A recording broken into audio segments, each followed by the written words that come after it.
James Suckling recently released his list of top 100 wines for 2022. I've spent some time analyzing that list, and in this video, I'm going to be discussing 12 takeaways from the James Suckling top 100 list. And be sure to stick around to the end because I'll be identifying my 6 best buys from the James Suckling top 100. My first observation from the James Suckling top 100 of 2022 is that Mr. Suckling loves him some Riesling. There was an incredible 17 different Rieslings represented. These Rieslings were from some of my favorite Riesling producing regions in the world, including multiple different regions in Germany, Alsace, France, Austria, and also Clare Valley, Australia. So if you're a Riesling fan, you'll definitely want to review this list closely and see if there's some Rieslings on this list that you may be interested in trying. My next observation is that unlike Miles from the movie Sideways, Mr. Suckling drinks effing Merlot. It was nice to see a single variety Merlot on the list, and the 2019 Mount Brave Napa Valley Merlot, which is from Mount Veeder, finished number 91 on Mr. Suckling's top 100 list for 2022. This wine sells for almost $1 for every point that Mr. Suckling awarded it, as it received 98 points and sells for $97 in the US. My next observation from the James Suckling top 100 wines of 2022 is that the United States was a big winner. 28 wines from the United States included in the top 100. These wines were either from Napa Valley, other places in California, Washington, or Willamette Valley, Oregon. Napa Valley was particularly strong, with 17 Napa Valley wines included in the James Suckling top 100. This is due to the high quality in the 2019 vintage in Napa Valley. This is also a good opportunity for collectors and consumers to buy Napa wines because the 2020 vintage was largely decimated by fires, and so there won't be nearly as many wines produced in the 2020 vintage. Those that will be produced may be in somewhat short supply, or may not be as high quality as those wines that were produced in 2019. Walla, Washington also had a couple wines on the list, which is pretty impressive for such a small region.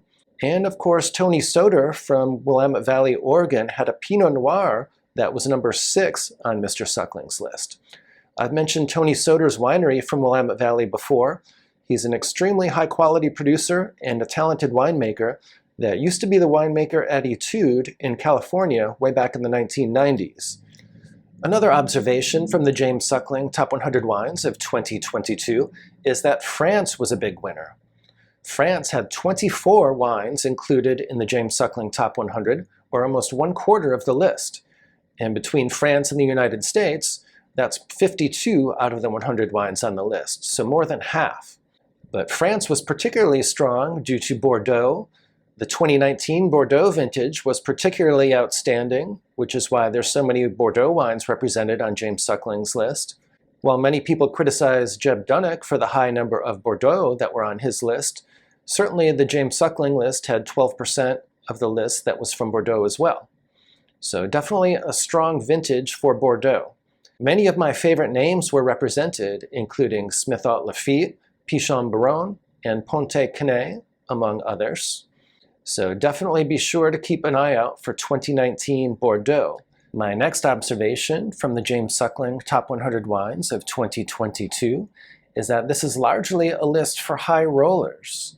While Mr. Suckling advised that he was taking price into account when coming up with this list, and that there were many 100-point wines that he did not include on the list due to price, there's nevertheless numerous very pricey wines on this list, including Chateau Cheval Blanc, Aubryon, Penfolds Grange, Fouteau, and many more. In fact, the average price of wines on this list is $200, and 60% of the wines cost $100 per bottle or more. So certainly lots of expensive wines on this list. If you're talking about the top 100 list that offers the most value picks, I would probably say that Wine Spectator's list and also the Wine Enthusiast list definitely have a lot of selections at the lower price points. My next takeaway from the James Suckling top 100 wine list for 2022 is that while many of the wines are expensive, there still are some value picks as well, and some that are worthy of consideration. For example, Riesling lovers will be pleased to note that 8 of the 17 Rieslings on this list costs less than $40 in the United States.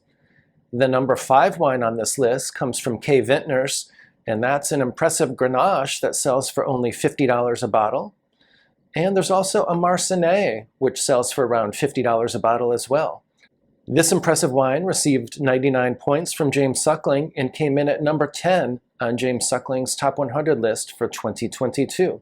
So while you're not going to find a number of lower priced wines on this list, there nevertheless are some excellent values and some wines that offer high quality for the price. You just have to do a little bit of digging. My next observation from the James Suckling Top 100 list for 2022 is that Italy was a big loser. There were definitely fewer Italian wines on this year's list. There were only 11 of them. Most of these were Super Tuscans or Barolo, and there were no Brunellos on the list because James Suckling thought that the vintage was hot and a bit weak for that reason. So hopefully you've been loading up on the 2016 Brunellos like I've been recommending, as that was an epic vintage in Montalcino. And to the extent that you have not been stocking up, it's definitely not too late, so I'd recommend that you go out and get some before they're completely gone from the shelves. While I'm a big believer that there's no place like Rhone, James Suckling apparently disagrees, as there were only 2 wines from the Rhone included in his Top 100 wines of 2022.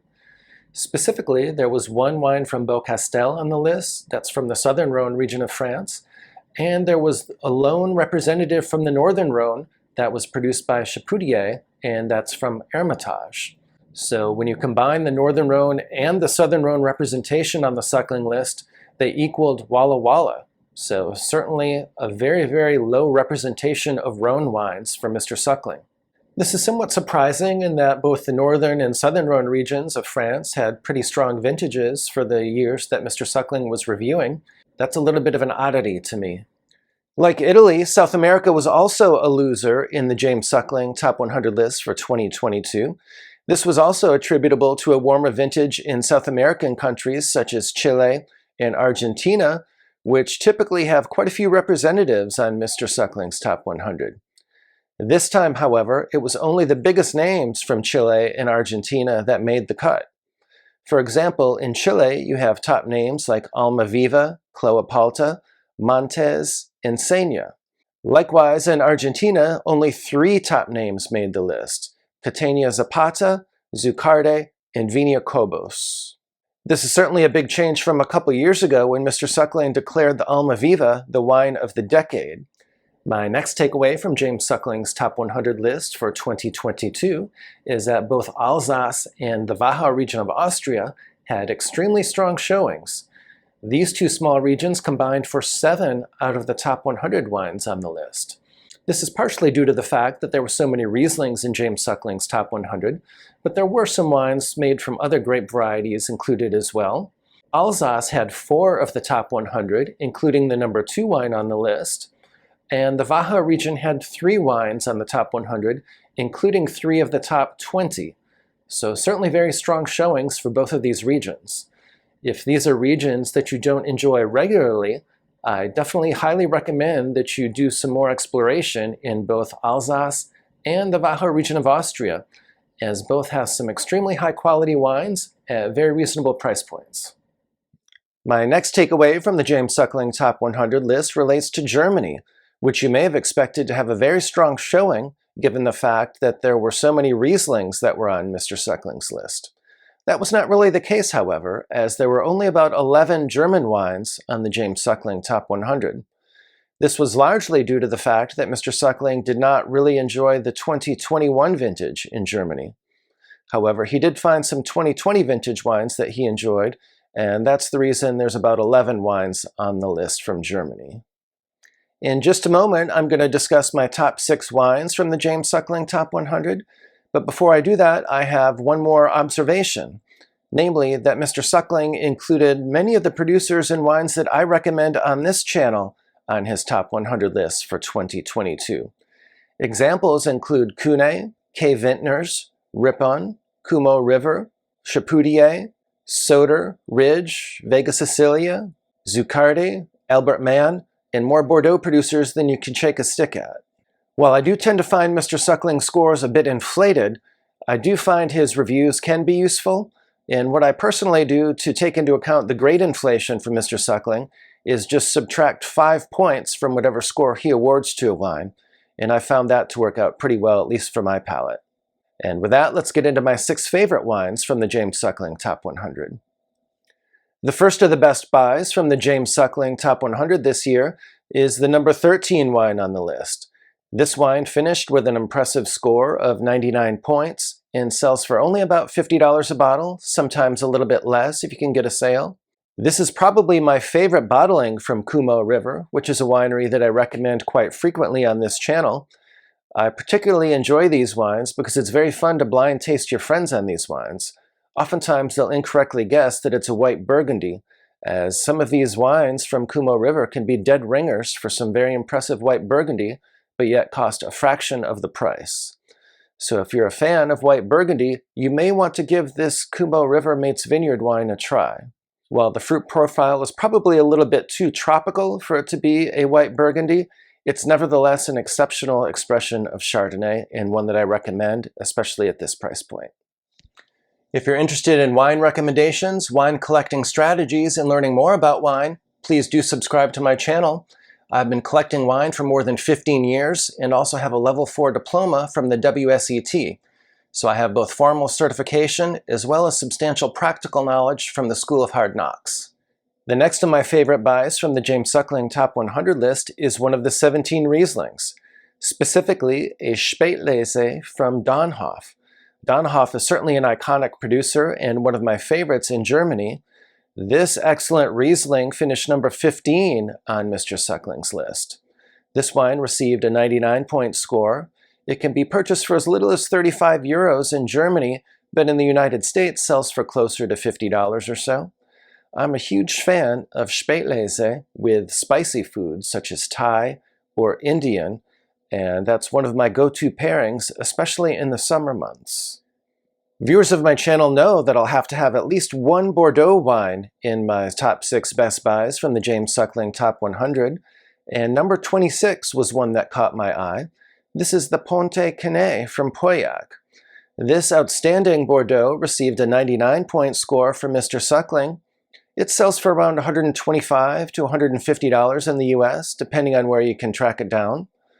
Pontet Canet is an outstanding producer that's been firing on all cylinders, certainly ever since it received the back-to-back 100-point scores in 2009 and 2010. So this is definitely one that you can't go wrong with, and one that I highly recommend. The wine that finished number 43 in the James Suckling Top 100 is my next best buy, namely the 2016 Cune Imperial Gran Reserva Rioja. This outstanding Spanish wine was one of 11 Spanish wines on the James Suckling Top 100. Cune offers exceptional quality for the price at a variety of the price points for which it produces wines. These Gran Reservas have been creeping up in price a bit in recent years, but in the United States you can still purchase this excellent wine for around $70 a bottle, and you can get it for less than that in Europe. This wine received a 98-point score from Mr. Suckling. While I think that score may be a bit rich, this is undoubtedly an excellent buy and one that I certainly recommend. The next best buy from the James Suckling Top 100 list of 2022 comes from a land down under, namely the 2020 Torbreck the Struy Shiraz, which is from Barossa in the South Australia area. This impressive wine received a 98-point score from Mr. Suckling and came in at 81 on the Top 100 list. This is definitely an excellent value as it sells for less than $50 a bottle in the United States, so certainly an excellent quality to price ratio. The next best buy from the James Suckling Top 100 is an intriguing Bordeaux blend from the Colchagua Valley in Chile. This interesting wine is a blend of 92% Carmenere and 8% Petit Verdot. This is the Montes Purple Angel from the 2019 vintage. This outstanding wine received a 98-point score from James Suckling. It's one that I enjoy pretty much every year, and this particular wine finished number 90 in the James Suckling Top 100. This is an excellent choice if you enjoy wines from South America and if you're looking for a Chilean wine from the 2019 vintage.